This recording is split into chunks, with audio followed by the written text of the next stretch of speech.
সামান্য একটু নুন দিয়ে দিলাম, অল্প করে হলুদ দিয়ে দিচ্ছি। কড়াইতে সর্ষের তেল দিয়ে দিলাম, একটু সাদা তেল দিয়ে দিচ্ছি। কড়াইটা গরম হয়ে গেছে, তেলটাও গরম হয়ে গেছে। এবার ডিমটা মাখিয়ে নিই।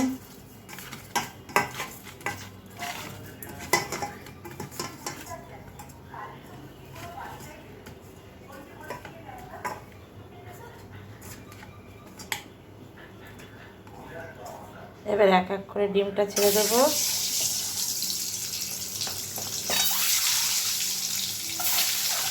ডিমগুলো ভেজে নেবো, ভেজে তারপরে তুলে নেবো।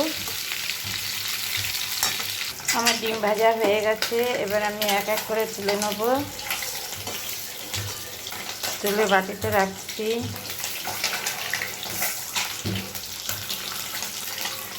ডিমের কষা করবো আজকে।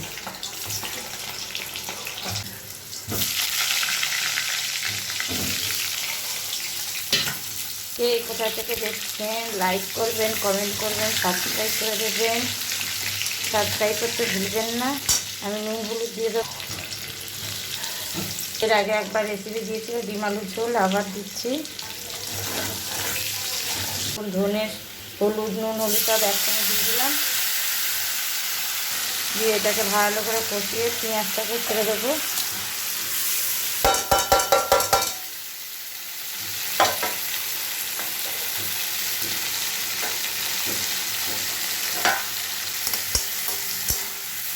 দিয়ে তারপরে জল দিয়ে দেবো, ভালো করে কষিয়ে দিয়ে দেবো। এত বৃষ্টি হচ্ছে বাইরে,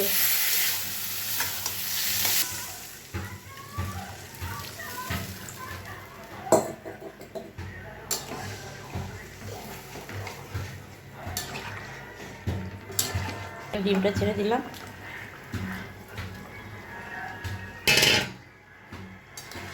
এরকমই নামাবো, বেশি ঝোল দেবো না।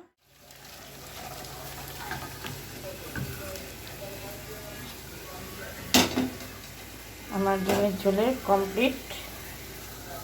ধন্যবাদ, ভালো।